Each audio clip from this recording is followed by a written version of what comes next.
It is the holiday gift giving season, and we get this question a lot. People want to buy an electric instrument as a gift for a child or a spouse or a friend, but they're not a player, so they don't really know where to start. Well, this video will educate you on sort of what some of your options are so that you can make an informed purchase and you can be the star on whatever day you're giving gifts.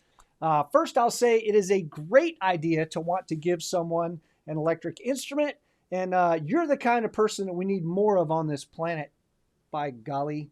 So thank you for being an amazing human being. Lots of string players want to explore amplified playing, but they don't really know how to start, and it can be a little intimidating, and they sort of put it off. So it's an amazing gift for someone to sort of help them break the ice on a thing that a lot of people want to do, even if they don't want to tell anybody. The question is, do we want to do this as a surprise? Or would it maybe be better to blow the surprise and let them help you pick the instrument? Because there are so many decisions to make. I've seen people do it both ways. If you want to blow the surprise and be like, listen, there's not going to be a surprise on the special morning, but the surprise is right now. I'm getting you an electric violin. Let's hop in the car and go down to Durham or whatever and pick something out, right? If you really want a surprise, we can help you. We will walk you through some of the options and help you decide. There is a 30-day return period if you and us are wrong about that, and we'll talk more about that in a minute. But yeah, if you want to have the surprise, we can totally help you do that. It may be better to go ahead and blow the surprise, though. Really, the best option is for the player to come visit our store, if that's at all possible. We're in Durham, North Carolina. It's fairly centrally located on the East Coast. We're 15 minutes from RDU Airport. If you want to fly in, come here to the shop and try a bunch of instruments. Maybe you give them the airline tickets on a holiday morning, and then they come here in January and we pick out an instrument. We'll work with your player one-on-one to help them find the exact right option for them. That's the best option. The next best option is to hit our YouTube channel. We've got tons of review videos where the player can see and hear each instrument, narrow down their choices. There are a lot, and those videos will help you narrow those down. And then once you've got it down to 2 or 3, you can give us a call or an email, and we can help you make that final decision on what's going to be best for you.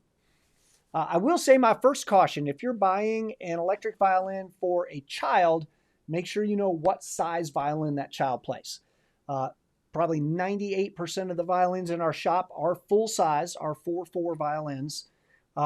They do come in fractional sizes. I got a couple of fractional sizes right here. They're fairly rare. If you've got a 3/4 size or a half size player, it does limit your options quite a bit. So just make sure you know what size your player needs, and then we can help you make some decisions. Sort of the two biggest decisions are, do I want one that makes some acoustic sound, or I want a solid body that's fairly silent? The pros and cons there: the acoustic electric can be played plugged or unplugged. If they play in a school orchestra and they had an acoustic electric violin, they could play that instrument in their school orchestra, and then they could come home and plug it in, which is great. The solid body has to be plugged in order to be heard, but you now have the ability to do silent practice. So if your player is like, man, what I really want is to be able to practice in my room and not bother anybody else, then maybe a solid body is going to be the right thing. If you're going to do a lot of different effects with the instrument, sometimes the solid body is the right way to go. So just those are kind of two decisions. That's a decision you need to make fairly early in the process, whether you want one that makes a fair amount of acoustic sound or one that does not. The next decision you have to make, how many strings? You go, wait, I thought violins had 4 strings. Standard acoustic violins do have 4 strings. That's the way it's been for a couple of centuries. But many electrics have 5 strings or more. So that's a decision that you're going to have to make. Is 5 strings good or bad? We actually sell more 5 strings than 4 strings. Once a person goes to electric, it's pretty common for them to want that extra range. What is the extra range? It basically combines a violin and a viola all into one instrument. So it's great for improvisation. It's great if you want to cover multiple parts with the same instrument. Some people are worried that playing a 5-string will ruin your technique on your acoustic. It won't. If anything, it's going to make your bow hand a little more accurate. So it's just a question. I'd say probably 70 or 80% of the people who start playing a 5-string pick it up. They're like, ooh, I really like that low C string. You are not getting this back. So yeah, way more than half, I think, of the people who come in here and try a 5-string, even if they're a little skeptical, they're like, me likey. So if you're not sure, it's not a bad guess to say, well, let's try the 5-string. And again, if we're wrong, we have a returns policy, and we can swap that out for you. The next question is tone. Are they going to want a sort of a brighter, crisper sound or a darker, richer sound? And I've got a quick video here where I'm going to show you 4 different violins that are in the sort of under $1,000 price range. All these are good choices for violins. The first one's a Yamaha YEV. The second one is an Aurora Oro. The third one is a Geva Novita. And the fourth one is a NS Design Wave violin. All good choices, but they sound pretty different. So you're going to hear that here in this little 30-second clip.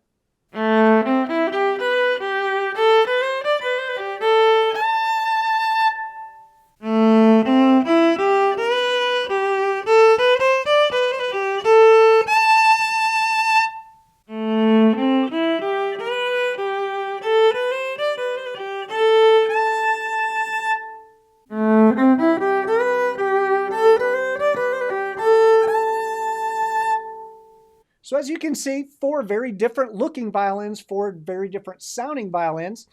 Just kind of have to make a guess as to what the person you're buying for would prefer. Those tones, some are bright, some are sort of warm and dark. The other question is the aesthetic. They want something maybe more traditional or something more, out there. Generally, it's pretty easy to tell based on their personality whether somebody's going to want something traditional or something a little funkier. Just each person kind of gravitates towards something else. Okay, if I buy the instrument, what else do they need to go along with that? Well, an electric instrument has to plug into something in order to be heard. So we have to sort of ask, do they want to play out in public? Then they're probably going to need an amplifier. Are they mostly going to do recording stuff at home?